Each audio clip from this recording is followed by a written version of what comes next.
Good evening, and right before we dive into the main story, I mention this often, but I mean it every single time. If you are sick and tired of all the censorship on this platform, as well as many of the other platforms out there, and if you're looking for a source of actual honest news, well, consider checking out the Epoch Times, because we've recently extended our awesome sale on subscriptions, just 25 cents a week for the entirety of the year, which works itself out, if you do the math, to just a single dollar a month. And so, if you are indeed looking for a source of honest news, which oftentimes completely goes under the radar or is actually blacked out by the mainstream legacy news outlets, well, consider trying a subscription for yourself. I'll throw a link to the sale page. It'll be right there at the top of the description box below. I hope you check it out. Now, diving into the main topic, over in the state of Georgia, President Trump, as well as 18 other defendants, are facing charges related to the 2020 election. Specifically, this case was brought forth by state prosecutors under the RICO law, which stands for the Racketeer Influenced and Corrupt Organizations Act. This is an extremely broad and powerful law, which is currently on the books in 33 different states, as well as at the federal level. And it's used to essentially allow prosecutors to combat mob-style criminal activity. Essentially, the way that the law is designed allows prosecutors to target the kingpin who typically intentionally keeps himself several steps removed from the actual crimes being committed on the ground. And so in plain English, this means that the Georgia state prosecutors, they are charging this whole case as if it was a case involving the mafia, with the idea being that President Trump was the kingpin leading everyone else in the commission of this election crime. And among the defendants was this woman right here, Ms. Sidney Powell. Now, if you remember back to the aftermath of the 2020 presidential election, it was Ms. Sidney Powell who was bringing forth lawsuits across the whole country challenging the results of the official ballot counts. But whether she was doing that on her own behest or whether she was working with President Trump's campaign team, well, that was always a bit of a question mark. That's because shortly after the election, President Trump issued this message right here on Twitter saying that, among other things, Sidney Powell will be working alongside Rudy Giuliani, Jenna Ellis, and his other lawyers in order to spearhead their legal effort, meaning that she would be his attorney. And then also in that same month, Ms. Sidney Powell appeared alongside Rudy Giuliani and Trump's other lawyers at a press conference discussing the 2020 election. However, in the time frame of about a week, the Trump team began distancing themselves from Ms. Sidney Powell. For instance, towards the end of November, specifically on November the 22nd, just about a week after President Trump sent out that initial tweet, the Trump campaign's legal department, they issued a clarification saying that Sidney Powell was never part of the actual legal team.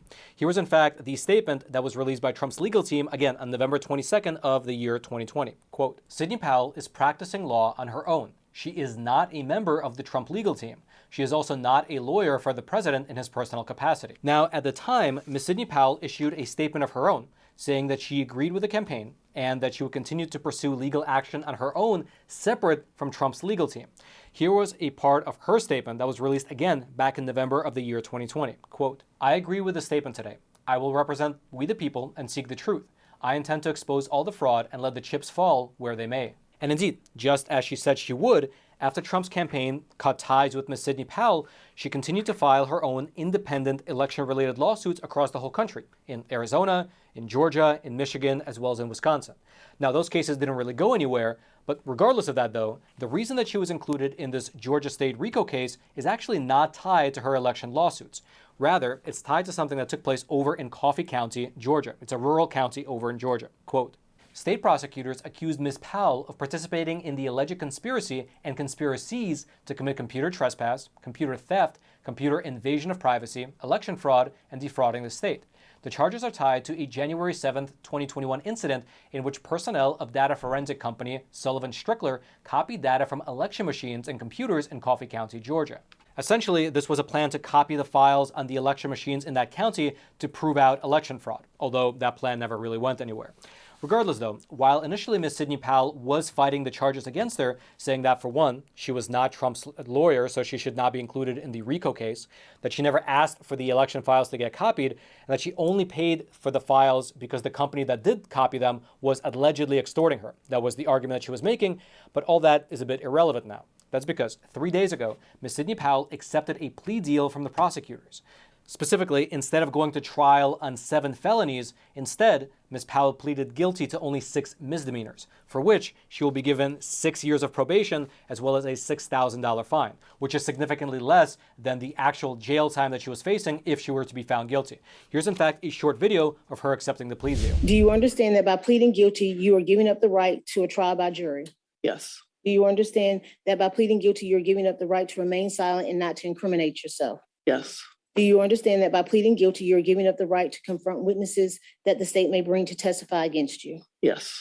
I apologize. How do you plead to the 6 counts of conspiracy to commit intentional interference with performance of election duties? Guilty. Do you understand the nature of the charges that have been reaccused and that you would be pleading guilty to today? I do, sir. And you've heard all the rights that the state has gone through that you would waive by going forward with this plea. Do you still wish to waive those rights? I do.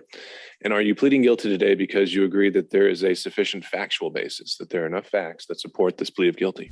However, outside of the reduced sentence, well, there's actually something else. Because she took the plea deal, Ms. Sidney Powell will now be required to testify against the other co-defendants if the prosecution asks her to, including against President Trump himself. Now, in terms of his reaction, just yesterday, President Trump took to his own social media platform, Truth Social, to issue a response to Sidney Powell and her plea deal. Here's part of what he said, and just for your reference, well, as ridiculous as it sounds being here in America, well, I will have to block out parts of his statement. Otherwise, the YouTube algorithm will likely just take down this entire episode. That's just the world we live in. Regardless, here was part of what President Trump said in this statement. Quote, "Despite the fake news reports to the contrary, and without even reaching out to ask the Trump campaign, Ms. Powell was not my attorney and never was. In fact, she would have been conflicted. Ms. Powell did a valiant job of representing a very unfairly treated and governmentally abused General Mike Flynn, but to no avail. His prosecution, despite the facts, was ruthless. He was an innocent man, much like many other innocent people who are being persecuted by this now fascist government of ours, and I was honored to give him a full pardon." And so, judging from this message, just like what happened 2 years ago, President Trump appears to be putting some distance between himself and Sidney Powell. Although, what's perhaps even more surprising was that shortly after Sidney Powell accepted a plea deal, literally one day, well, another co-defendant did as well, which we'll get into right after I introduce today's sponsor by showing you this little piece of money.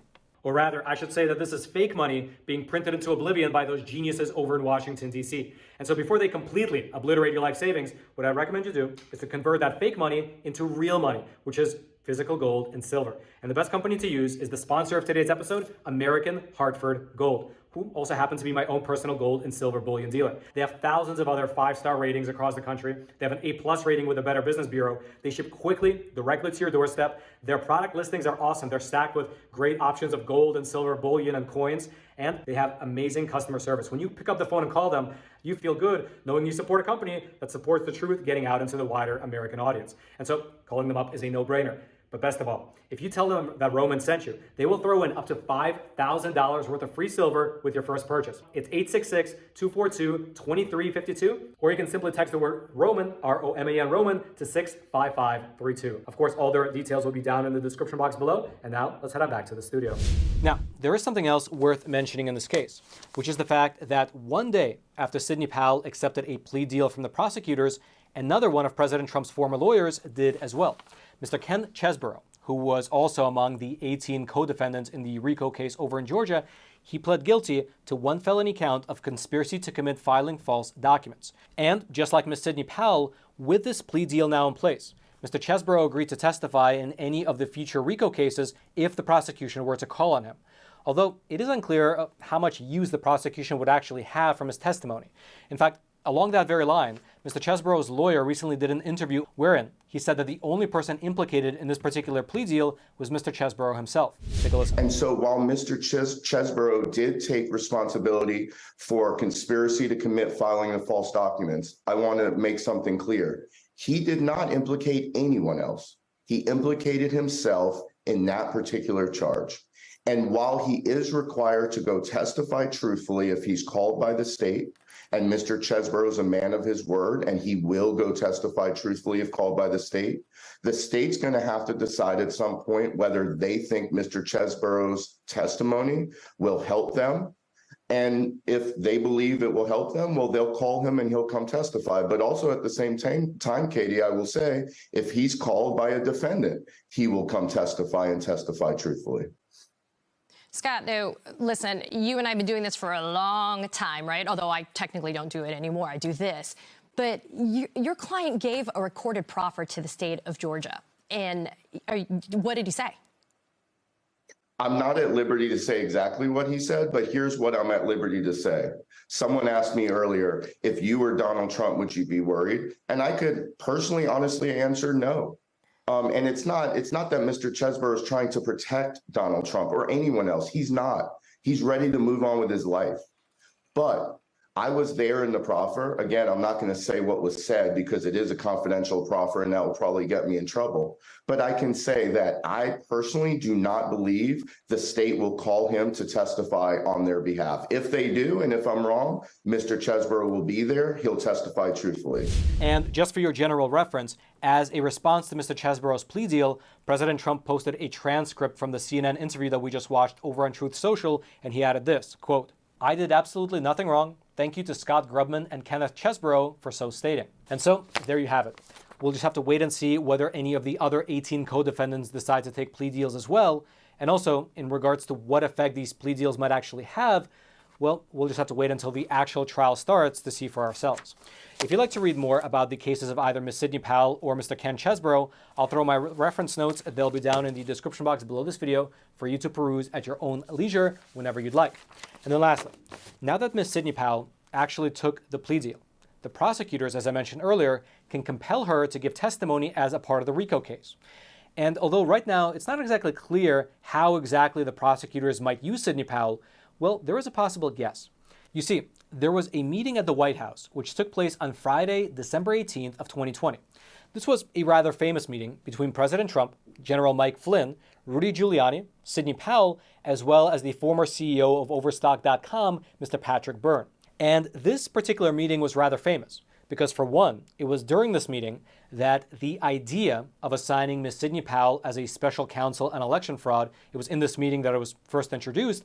And secondly, about an hour after this meeting concluded, President Trump sent out that famous tweet urging people to come to Washington, D.C. on January the 6th and adding that it will be wild. And for a long time, despite this meeting being so famous, nobody knew what was actually discussed behind closed doors. And so the prosecution might use Sidney Powell's plea deal to force her about testifying regarding what was actually said during that meeting at the White House. However, here's the best part. You don't actually have to wait until Ms. Sidney Powell testifies, or if she testifies, in order to find out what was said during that meeting. That's because about a year ago, Mr. Patrick Byrne sat down exclusively with us here at the Epoch Times, and he told us exactly point by point what took place during that famous meeting over at the White House. Now, of course, it goes without saying that despite the fact that what he told us is basically a matter of actual American historical record, well, it's not welcome here on YouTube due to the regime of censorship. And so we published that interview over on Epoch TV, our awesome no censorship video platform, where, by the way, I publish anywhere between 1 to 3 exclusive episodes of Facts Matter every single week.